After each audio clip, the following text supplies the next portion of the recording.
नमस्कार मित्रों, बहुत बहुत स्वागत है आपका चैनल संकल्प एकेडमी पर। मैं वंदना पांडे आज अंधा युग नाटक के बारे में कुछ महत्वपूर्ण पॉइंट्स लेकर के आई हूँ, जिनको सुन करके आप उसकी सारांश और समीक्षा के बारे में थोड़ी बहुत जानकारी ले सकते हैं। और पूरा वीडियो देने के लिए आप सबके कमेंट्स का इंतज़ार रहेगा कि आप कमेंट करें और बताएं, तो अंधा युग नाटक का सारांश मैं पूरा आपको प्रस्तुत करके दूँगी। ठीक है, अभी मैं यहाँ बात कर रही हूँ कुछ उसके पॉइंट्स की, जैसे कि आप प्लेलिस्ट में जा कर के बाकी और सभी नाटक उपन्यास देख सकते हैं। तो यहाँ पर अभी एक जो सारांश में थोड़ा सा बिंदुओं के माध्यम से प्रस्तुत करने वाली हूँ, उस पर आपकी जो प्रतिक्रिया होगी उसके आधार पर अगला वीडियो प्रस्तुत किया जाएगा।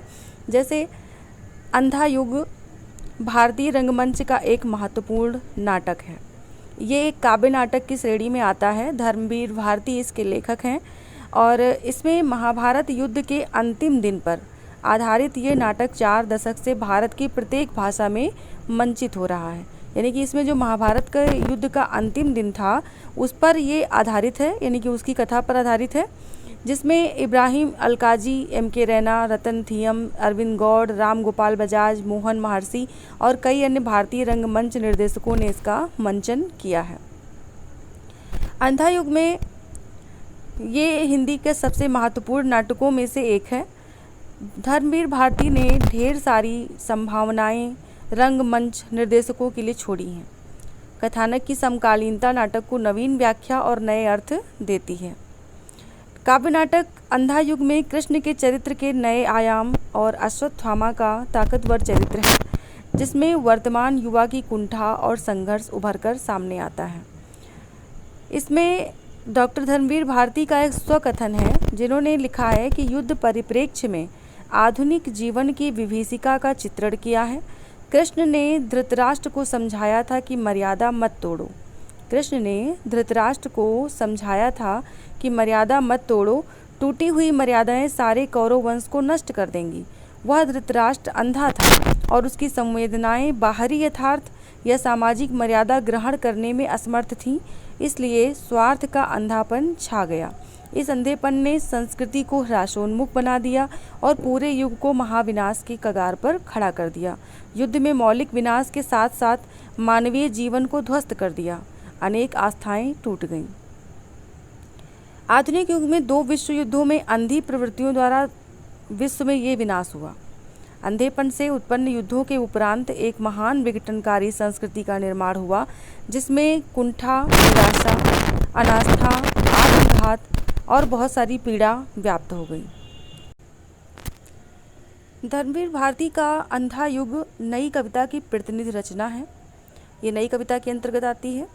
नई कविता की काव्य संवेदना, शिल्पगत नवीनता और भाषा सौष्ठव की स्वायत्तता की परिचायक भी है। इसका रचना काल सन 1954 है। सन 1954 में ये रचना प्रकाशित हुई थी। कवि ने महाभारत के युद्ध का आश्रय लेकर महाभारत कालीन, जो महाभारत का अंतिम दिन था, उसके जो विघटन, अनास्था, गिरते मानवीय मूल्य, नैतिक मानदंड, इन सब की पृष्ठभूमि को लेकर के एक चित्रण किया है, प्रस्तुत किया है चित्रण, जिसमें विशेषता युगीन मूल्यों के संघर्ष और विघटन के प्रश्नों को बौद्धिक धरातल पर प्रस्तुत किया गया है। इसमें परंपरा की आवृत्ति मात्र मानकर छोड़ दिया जाए, ऐसा नहीं है। शिल्प में ढलकर, प्रबंधन शिल्प में ढलकर जिस प्रकार से ये नाटक आया है, उसे आवृत्ति मानकर छोड़ दिया जाए, ऐसा संभव नहीं है।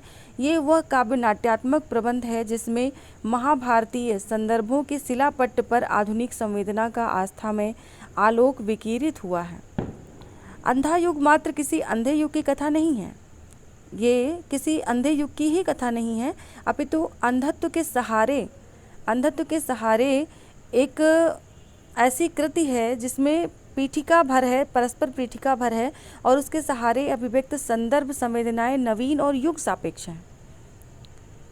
अतः इस कृति में जो आस्था भावना अनुगुंजित है, वो इसके सही विश्लेषण के लिए आधुनिक संवेदना अपरिहार्य है। तो इस तरह से अंधा युग का एक विश्लेषण जो यहाँ पर प्रस्तुत किया जा सकता था, वो किया जा रहा है। साथ में इसमें कुछ चीज़ें और आ जाती हैं, जैसे कि इसका कारण ये है कि जो भी संवेदनाएं इसमें लुप्त प्राय हैं, उसका कारण है कि वैज्ञानिक दृष्टि और उससे युक्त आस्थाएं सिर उठा रही हैं और वैज्ञानिक जागरूकता के कारण बौद्धिक प्रचंडता बढ़ रही है। नैतिक दाय परिवर्तित दृष्टि के तेज के कारण नए अनुभव क्षेत्रों और मूलाधारों को विकसित कर रहा है। स्पष्ट है कि सारे संसार में आस्था नष्ट हो गई है। अंधा युग की कथा इसी बिंदु पर आकर अतीत के गोलक से छिटक कर वर्तमान की जलधारा में आ मिलती है। अंधा युग में धर्मवीर भारती ने महाभारत के उत्तरार्ध की कथा को आधार बनाकर समकालीन बोध को वाणी दी है।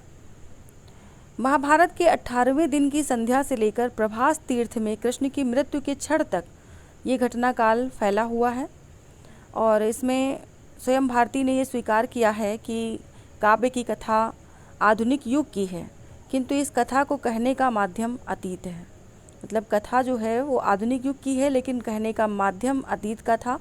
इतना ही नहीं बल्कि गीता में प्रतिपादित अनासक्त जीवन दर्शन को आधुनिक संदर्भ में भी प्रस्तुत किया है। अंधा युग की कथा वस्तु में पर्याप्त आधुनिकता है। इसमें कई घटनाएं इस प्रकार से आई हैं, जैसे कि काव्य नाटक में कथा के माध्यम से कुछ समस्याओं और प्रश्नों को उठाया गया है। कुछ प्रश्न और कुछ समस्याएं भी कथा में हैं जो आधुनिक बोध को वाणी देती हैं और जिस आधुनिक बोध को वाणी दी है वह चरित्रों के व्यक्तित्व विश्लेषण के द्वारा भी स्पष्ट होती है। वृद्ध याचक और गूंगा भिखारी कल्पित पात्र होते हुए भी अभिव्यक्त संवेदना को उजागर करते हैं। नाटक में जो वृद्ध याचक है और गूंगा भिखारी है वो अभिव्यक्त संवेदना को उजागर करता है। अंधा युग के अश्वत्थामा को केंद्रीय चरित्र माना जा सकता है। केंद्रीय चरित्र इसलिए माना जा सकता है क्योंकि उनकी प्रस्तुति में पर्याप्त आधुनिकता से काम लिया गया है और रचनाकार ने ये स्वयं स्वीकारा है कि चरित्र पर्याप्त मनोवैज्ञानिक बन गया है, इसलिए उसकी जो अश्वत्थामा का चरित्र है उसको केंद्रीय चरित्र माना जा सकता है। इस नाटक में 18वें दिन के बाद की जो घटनाओं का सहारा लिया गया है उसे आधुनिक जीवन के पर्याप्त निकट माना जाता है। न केवल कथानक अपितु उससे निकलने वाले संकेत तथा पात्र एवं उनका आचरण आधुनिक परिवेश के निकट है। अंधा युग में प्राचीन कथा और पौराणिक पात्रों के माध्यम से आधुनिक संवेदनाओं को अभिव्यक्ति दी गई है। अभिव्यक्ति देने के लिए इतिहास की पीठ पर वर्तमान को बोझ बनाकर नहीं रखा है। अंधा युग की कथा को हर बिंदु, हर संदर्भ वर्तमान युग की समस्याओं और स्थितियों को संकेतित करता है। तो इस तरह से हमने अंधा युग की जो महत्वपूर्ण बिंदु थे उन पर चर्चा करी और नेक्स्ट वीडियो में इसके ऊपर बने हुए प्रश्नों को लेकर के मैं यहाँ पर प्रस्तुत होंगी। आप सभी का स्वागत है कि आप अपने कमेंट सेक्शन में ज़रूर लिखें, अपनी प्रतिक्रिया ज़रूर व्यक्त करें, जिससे कि मेरे तक आपके मैसेज, आपके सुझाव पहुँच सके और मैं उसी आधार पर काम कर सकूँ, कौन सा वीडियो मैं अगला आपको दूँ, क्योंकि आप ही लोग व्यूअर्स हैं जो भी मुझे मेरे काम को लाइक करते हैं, वो मुझे जो है एक संबल प्रदान करें। किस प्रकार का संबल प्रदान करेंगे, किस प्रकार का सुझाव आप देना चाहते हैं, ये आपके कमेंट सेक्शन यानी कि कमेंट से ही पता चलता है और ये जानना मेरे लिए बहुत ज़रूरी है, क्योंकि टॉपिक बहुत सारे हैं पर वीडियोज़ किस पे बनाई जाएं ये आप ही के द्वारा पता चलता है कि किस वीडियो पर किस टॉपिक पर आपको वीडियो चाहिए। तो उम्मीद करती हूँ आप लोग अपना सुझाव ज़रूर प्रस्तुत करेंगे और इसी तरह से मैं वीडियोज़ लाती रहूँगी।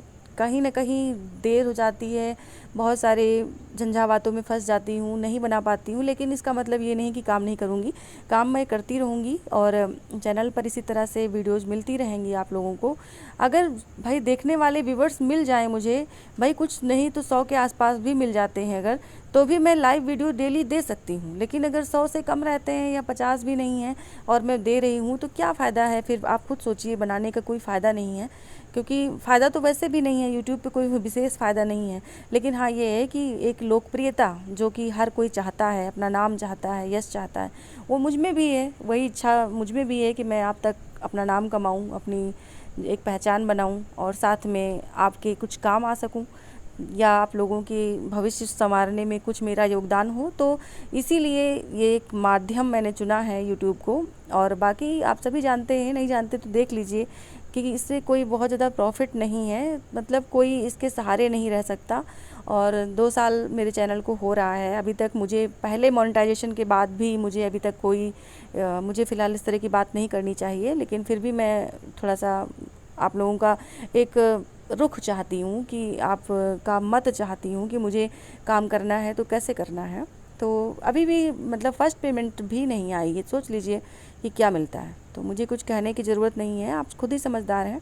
तो फ़िलहाल आप लोगों से एक लाइक और शेयर की उम्मीद रहती है, जो कि आप करें और बाकी लोगों को भी जोड़ें। ऐसे ही वीडियोज़ मैं देती रहूँगी, आप सभी का एक साथ जो है मुझे ऐसे मिलता रहे। सभी को धन्यवाद।